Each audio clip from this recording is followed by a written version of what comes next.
Thanks for joining me for this tactical fly fisher fly tying tutorial.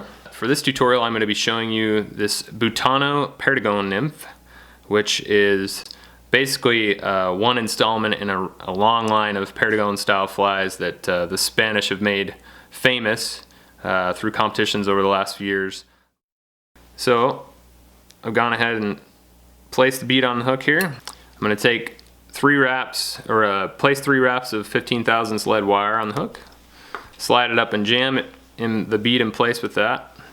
Then take this is fluorescent orange 16-aught Vivis thread. Go ahead and lock that lead down. And then one of the things that a lot of competitors do is they won't actually tie all the way back to the bend of the hook. That way they can actually get a smaller fly out of a larger sized hook. So basically you can get like a size 17 or 18 fly out of a 16 hook. This is a Coq de Leon here, which if you've got if you've got a Spanish fly, you better put Coq de Leon on for your tailing, being the king of Spanish birds. So I'm just taking 3 fibers, and I'm going to measure it, then I'll transfer it over and use a pinch wrap here. So put the thread up in between your fingers, wrap it around, but without tension, and then pull straight up, and that will lock it in place and make sure that it's nice and parallel. I made those a little bit long, so I'm going to just pull them forward a little bit.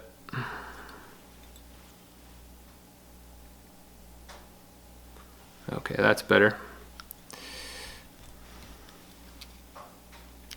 And with that pinch wrap, you can see I've got it nice and straight along the hook there. Okay, so originally this fly, Luis tied with this orange mylar sheeting.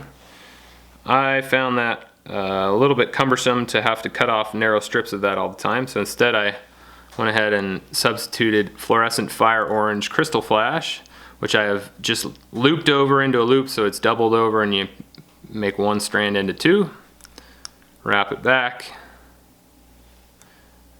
just to where those Coq de Leon fibers are tied in. You got to be really careful that you don't go too far back, or else you'll wrap onto them and cock them off to the side. And then build up a little bit of a taper here. You don't want too much because this fly is supposed to be thin, so that it will help it sink, as well as being without bushiness to it or any fibers that slow it down in the water. Alright, so I've locked my thread down. I'm going to transfer my bobble crating over. One thing I like to do with this crystal flash is just chuck it in a dubbing loop really quick so that you can twist it into a single rope. That way the fibers don't separate as you wrap it forward. But don't twist it a whole lot. You don't want it to be super thick like wire as you go forward.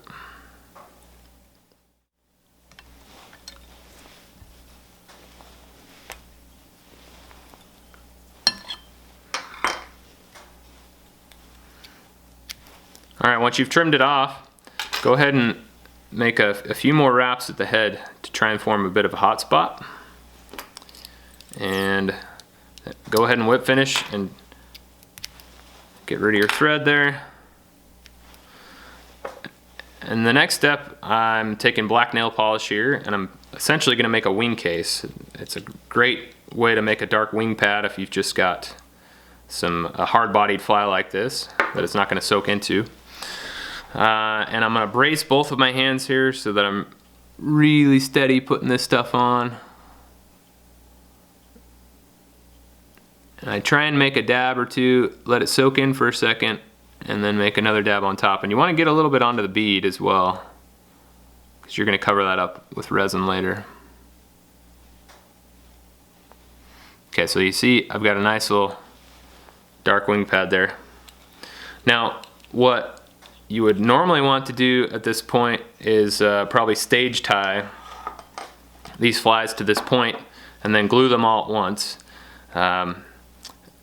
Hopefully this will dry really quick here so I can just go ahead and do this. But there's 2 ways to finish off this fly.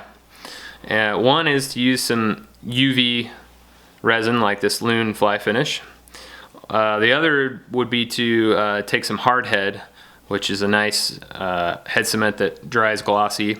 You'd have to do 2 coats with that hard head though, so you would, I would stage tie to this point, glue them all at once, you know, 6 or a dozen of them, whatever you're going to tie. Then I'll usually go tie a different pattern while those are drying, and then come back and do the whole second run of coat again. But it's certainly easier and quicker to use the UV, so that's what I'm going to do here. And you can go ahead and put as much as you want on here, you know, within reason to begin with. You'll see it's got a nice big glob. But I can go ahead and take the applicator and just take that extra off.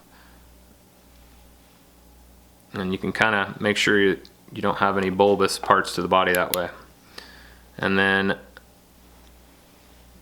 hit it with your light. I don't know if you can see it real well on camera there, but that glows like crazy with the UV light on it, so you know that it's doing a nice job of fluorescing with daylight out in the water as well. And that's it. That's the Butano Perdigon nymph. Super deadly, sinks like a rock because there aren't any legs or fibers to keep it from sinking, which maybe that's why they call it the pellet over in Europe. But try it out. I know you'll be pleased with it. It catches a ton of fish for me. If you like this tutorial, please subscribe to my YouTube channel, and feel free to like and share on Facebook. And then all the materials for this fly are also available on my blog and in the web store at tacticalflyfisher.com. Thanks for watching.